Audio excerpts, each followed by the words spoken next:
আজ সকাল থেকে বাড়িতে হইচই। রূপাকে দেখতে আসছে ছেলের বাড়ি থেকে। বাবা সেই মানিকতলা বাজারে গিয়ে খুঁজে খুঁজে ইলিশ মাছ এনেছে।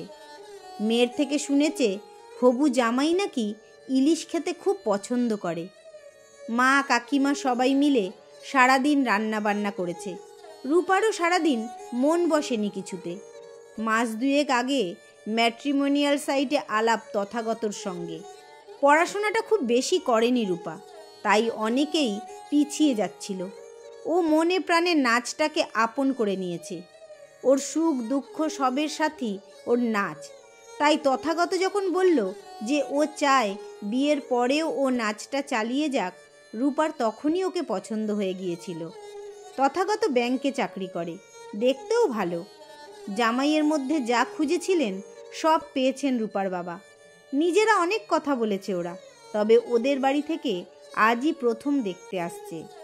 যদিও ফোনে কথা হয়েছে ওর বাবা মার সাথে, তাদেরও মত আছে। আজ একেবারে দিন পাকা করে যাবেন। বিকেল থেকে সাজগোজ শুরু হয়ে গিয়েছে। সবাইকে দেখে ওর খুব চিন্তা হতে লেগেছে। তথাগত বেরিয়ে ওকে SMS করে দিয়েছে আর লিখেছে, can't wait to see you. SMS-টা দেখে মনটা যেন শান্ত হলো একটু। ও অকারণেই ভয় পাচ্ছে।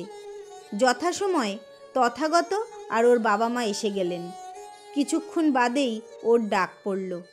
হাত পা কীরকম ঠান্ডা হয়ে এসেছে। তথাগতর মা পাশে বসালেন, আদর করে বললেন, শোনো, তুমি আমার বৌমা না, মেয়ে হয়ে থাকবে।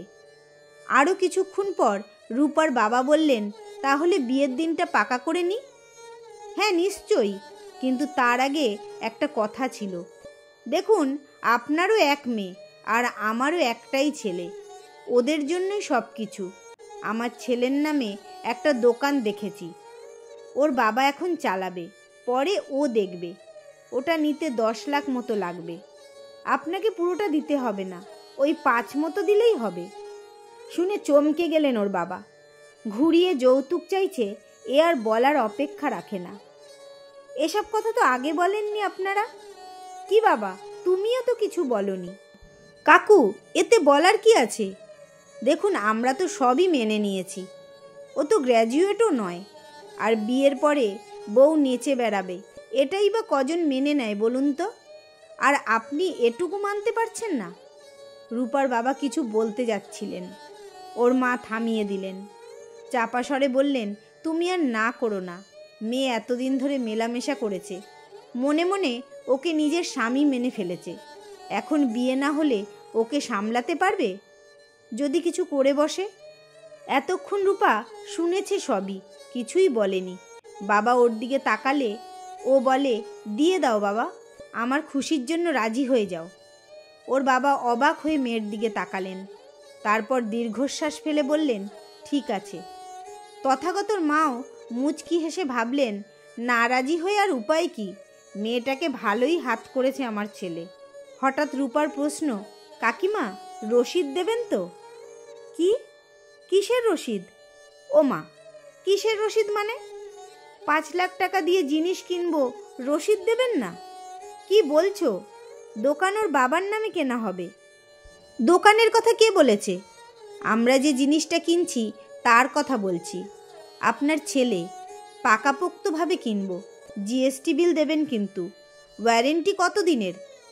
তথাগত রেগে গিয়ে বলল, কিভাবে কথা বলছো তুমি আমার মায়ের সঙ্গে? আমি কি বললাম? আর শোনো, যাবার আগে আমাদের থাকার ঘরটা দেখে যেও। বিয়ের পর তো এখানেই থাকবে। আমি এখানে থাকবো? এটা বলার কি আছে? তুমি কোনোদিন এত দামি জিনিস কিনে সেটাকে দোকানে রেখে আসো? তুমি আমায় অপমান করছো? মোটেই না, আমি তা পারি। আর কাকিমা, আপনি একদম চিন্তা করবেন না। আপনার ছেলে আমার মা বাবার কাছে জামাই নয়, ছেলে হয়ে থাকবে।